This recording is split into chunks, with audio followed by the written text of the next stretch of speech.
बताएंगी कि जो हमारा इको फ्रेंडली जो दिवाली उत्सव कैसे मनाना है, हमें किस किस चीज़ का ध्यान रखना है, तो वो तुम्हें बहुत याद सुतली बम वगैरह चलाते हैं, चक्की चलाते हैं, कुछ कटोरी में रख के चलाते हैं, कुछ मटके में चलाते हैं।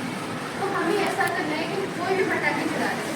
पहले तो दिवाली का त्यौहार होता है तो उसमें अगर हम इस तरह से करें कि जैसे हमने बहुत सारे पटाखे फोड़ने हैं तो वो वाला पैसा किसी गरीब के लिए हम लोग कर सकते हैं। कम पैसे के पटाखे, ग्रीन पटाखे, जो इको फ्रेंडली पटाखे होते हैं उस तरह के आप चला सकते हैं सीमित मात्रा में। तो कहीं हद तक हम लोग अपने पर्यावरण को भी अच्छा कर पाएंगे और अपने आप को भी सुरक्षित कर पाएंगे। ग्रीन पटाखे आप लोग जानते हैं, ग्रीन पटाखे इको फ्रेंडली पटाखे कभी आपने देखे चलाते हो? ग्रीन पटाखे चलाइए आप इको फ्रेंडली तरीके से, त्योहार मनाइए। त्योहार का मतलब ये नहीं है हम लोग अपनी खुशी के लिए दूसरों का नुकसान करें। त्योहार का मतलब ये होता है कि सब मिलजुल के कुछ अच्छा करें। अगर आपके पास पैसा है, आप पटाखे ज़्यादा चलाना चाहते हैं, कुछ और अच्छा करना चाहते हैं, तो किसी गरीब के लिए मिठाई वगैरह, फल वगैरह, सब्जियाँ, ऐसी चीज़, कपड़े वगैरह ला के दीजिए तो कुछ अच्छा होगा, आपको बहुत सुकून मिलेगा।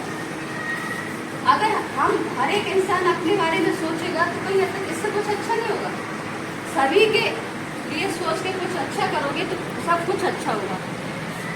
जब भी दिवाली आती है, जब भी कोई भी त्यौहार आता है, पटाखे फोड़े जाते हैं तो उसकी देखो जल्दी सर बता रहे थे, हम अकेले नहीं पृथ्वी पर सभी जीव होते हैं, जैसे पक्षी होते हैं, जानवर होते हैं, इंसान भी होता है।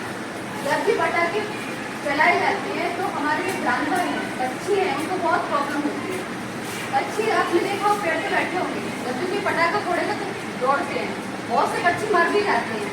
तो जब भी पटाखे चलाते हैं तो जो भी उसकी चिंगारी होती है, जो ध्वनि होती है, वो एक जगह ही और दूर तक जाती है। चिंगारी और दूर तक जाती है तो आग लगने का भी खतरा रहता है।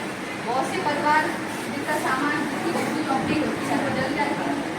तो ऐसा बहुत सारा नुकसान कर देते हैं। और जब भी बच्चे पटाखे चलाते हैं तो किसी का हाथ जल जाता है, किसी की आँख में चोट लगती है, या किसी के पास पड़ोसी वाले को नुकसान हो जाता है। और बहुत से लोग नाल चलाते हैं, नाल का रोक लगा हुआ है, आप लोग नाल नहीं चलाएं, ग्रीन पटाखे चलाएं, वो भी सीमित मात्रा में। और दूसरा, दिवाली में बहुत सारे LED बल्ब, लाइट वगैरह का इस्तेमाल ज़्यादा करते हैं, तो LED बल्ब का भी इस्तेमाल करें, वो भी सीमित मात्रा में।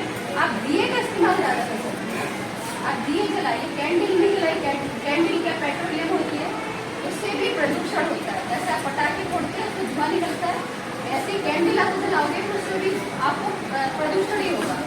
ज़्यादा धुआं, ज़्यादा कोई चीज़ जलाने से क्या, जब अभी सब बता रहे थे ग्लोबल वार्मिंग, और आगे ग्लोबल वार्मिंग की जो भी अब हो रही है मात्रा वो बढ़ती जाएगी, तो कार्बन डाइऑक्साइड की मात्रा बढ़ेगी और हमारे लिए सभी तरह से नुकसानदायक होगा, सभी जीवों को, जैसे पक्षी हुए, तो जानवर हुए, तो इंसान हुए। तो हमें थोड़ा अपने आप को और आसपास आस पड़ोस सभी जीवों का ध्यान में रखते हुए इको फ्रेंडली तरीके से त्यौहार मनाएं। डीजे का ज़्यादा इस्तेमाल नहीं करें, उनका साउंड पोल्यूशन बहुत ज़्यादा होता है। और दूसरा, वायु प्रदूषण है, ये बहुत इस तरह के प्रदूषण है वो सभी जीवों के लिए हानिकारक होते हैं। तो आप त्यौहार अच्छे से मनाएं। रंगोली होती है, रंगोली फूलों की बनाइए आप।